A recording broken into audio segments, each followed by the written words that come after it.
he cannot be both. Can you explain to the audience why can he not be both?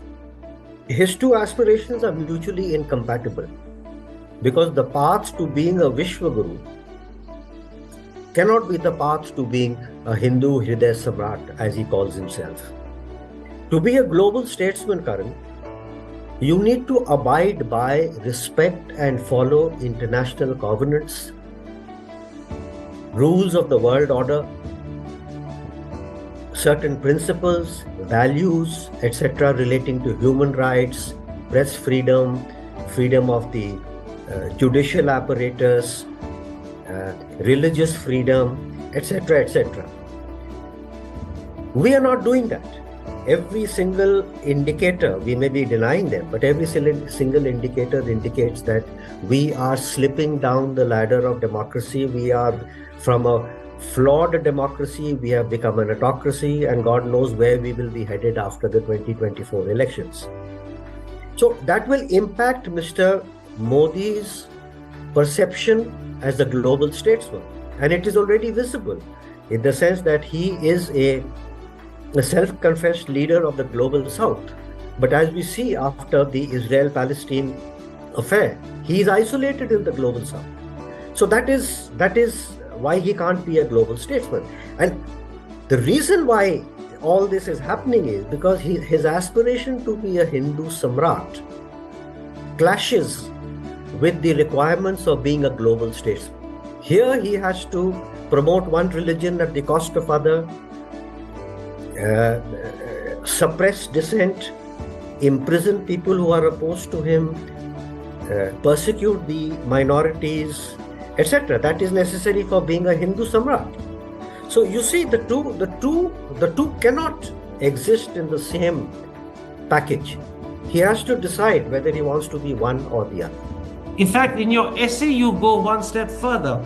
You say genuine international acceptance of leadership requires what you call a moral core.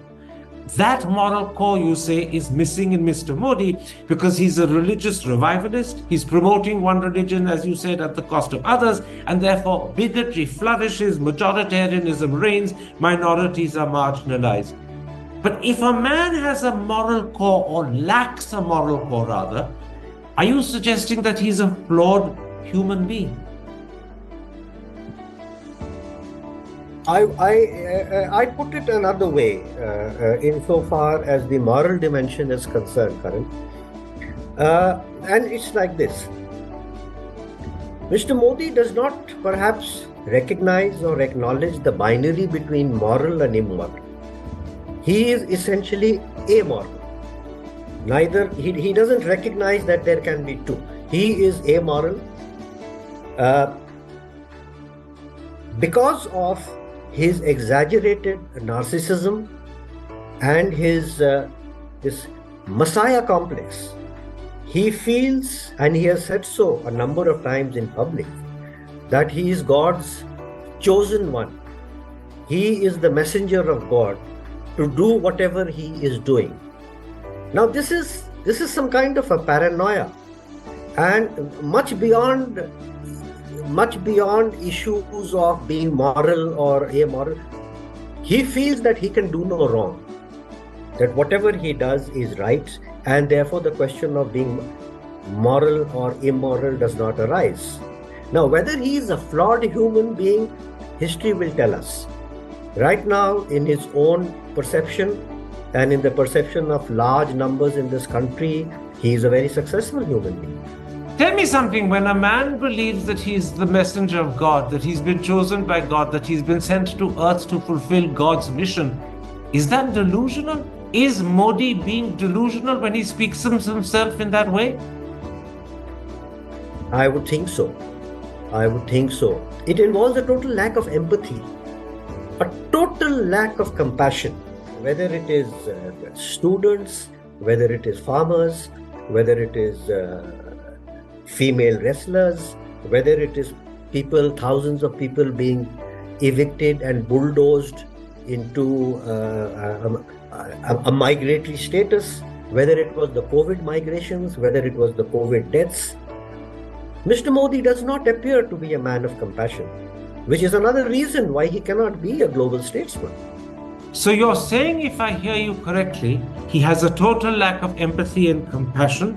He lacks a moral core because he doesn't have a clear sense of right and wrong. He's amoral, as you say. He doesn't believe that he's capable of doing wrong. That sounds to me as if he is a very flawed personality because he has no criteria by which he has to judge himself. Everything that he does in his own eyes is always right. There's no way in which he could be wrong. Yes, yes, it would appear like that. The thing is, if you ask the question, what value or principle does Mr. Modi stand for, other than winning elections? Is there one consistent principle or value, a moral value, which he has enunciated and adhered to? I've thought about this very deeply, and I cannot find one. You really seriously mean that the man who's Prime Minister of India does not stand for any moral values other than winning elections? Yes, and power, and holding on to power. Then surely this is anything which is grist to this mill is acceptable to Mr. Modi. Power is the sole thing that he cares about. Absolutely. In order, perhaps in his own perception, in order to do what God has commanded him to do. So delusional, power hungry, lacking in empathy and compassion, amoral, believing that everything that he does is right because he does it. That surely is, and I'm repeating this again, a flawed personality. I leave your viewer to judge on that basis. I've laid out my views, and let the viewer come to a conclusion. Okay.